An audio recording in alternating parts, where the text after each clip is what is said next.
Now, before we can go any further, the first thing we need to do is revisit the Cascade quickly. The information would be over here. You would be over here, or your computer.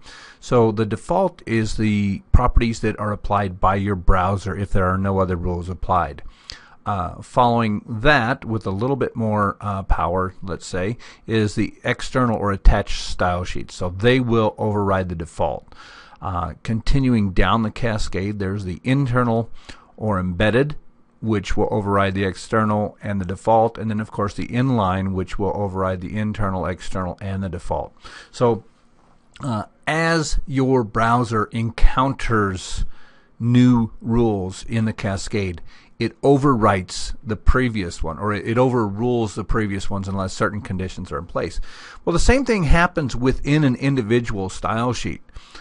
So as the browser is reading through the same document, if we had a second rule at the bottom for a background color where we used a different color,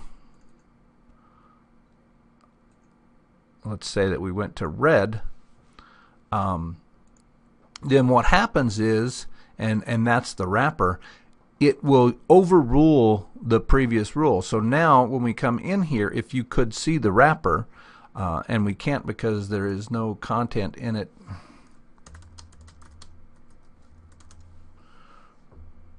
When we come in here, it's red, and the reason that it's red is because it encountered that red color last. Now if we take that away just to show how that works, coming back in here, then it goes back to that sort of bluish color because it's no longer being overridden.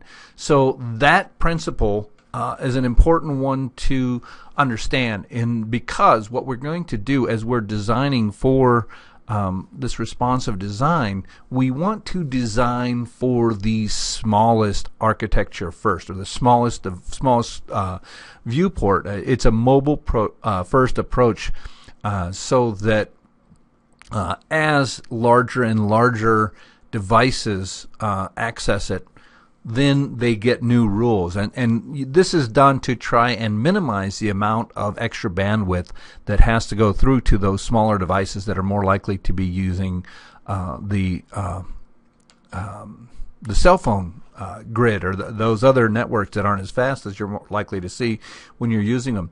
So when we begin to design for this responsive grid, we've got to keep in mind this principle of mobile up, and it means that we really have to understand what order to put things in. So we're going to start looking at media queries, and the thing is, we will be adding those into this style sheet, but the first thing we have to realize is that anything at the top of the style sheet is going to get loaded first, and then things at the bottom will overwrite that. So with the mobile first approach, what we'll do is we will load in those elements that are designed for every size viewport at the top. And then the second thing that we will add is the media query for the smaller, the 4-column format that we have. And then below that will be the content for the 8-column.